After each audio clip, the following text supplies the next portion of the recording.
He destroyed an entire army, but lost everything because of a haircut. It sounds impossible, almost absurd, but this is one of the most impressive, dangerous, and profound stories in the entire Bible. And if you think you've heard this before, stay until the end, because today I'm going to show you the part almost no one talks about, the part that changes the way you understand strength, purpose, and downfall. It all begins with a man who was born marked. Before he even came into the world, an angel appeared to his mother and said the boy would be different, that he would be a Nazirite, set apart for God from the womb. No wine, no touching anything dead, and most importantly, no cutting his hair. This detail that many think is only symbolic was actually a visible sign of the covenant he carried. As long as that vow remained, he would have a strength no warrior, no army, and no king could ever defeat. And that's exactly what happened. From a young age, Samson wasn't just strong, he was a force of nature. A single man doing what entire tribes were too afraid to attempt. Once, he tore a lion apart with his bare hands. On another occasion, he killed 1,000 men using only a donkey's jawbone. That's right. 1,000. With an improvised weapon. Anyone looking at him said, "This man is invincible." But what no one realized was that the danger was never outside. The enemy that would destroy Samson didn't come armed with swords, but with emotions. And here is where everything changes. Delilah. A woman intelligent, persuasive, patient, used by enemy rulers to uncover the secret Samson had guarded since childhood. She didn't approach him asking about war strategies or military plans.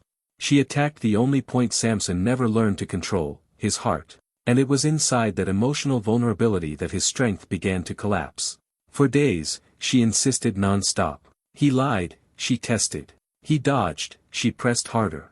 Until Samson, tired, emotionally drained, and blinded by passion, opened his mouth and revealed what he never should have said: "If my hair is cut, I will lose my strength." He handed over the secret that protected his life, to someone who never protected his heart. And that night, as he slept on Delilah's lap, the sound of scissors cutting his hair was, in reality, the sound of his downfall. When he woke up, surrounded by Philistines, he tried to fight as he always had.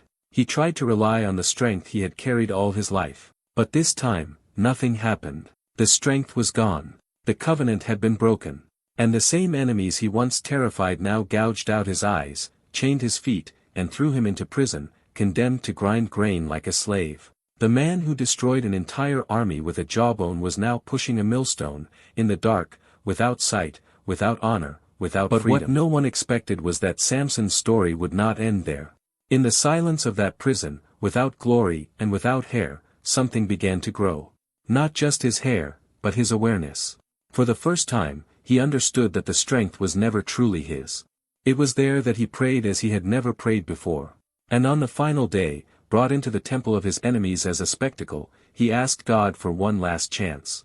Not to prove anything to the world, but to fulfill his purpose. And God listened. Placed between two pillars, Samson pushed with everything he had. And in that final act, he destroyed more enemies in his death than he had in his entire life. And now I need to ask you, how many times have you given your strength to the wrong people? How many times have you fallen not because someone attacked you, but because you opened the door? If this story hit you, comment, "I will not give away my purpose," leave a like, and subscribe to the channel for more content like this. Because here, every story reminds you that the strength God gave you, only you can protect.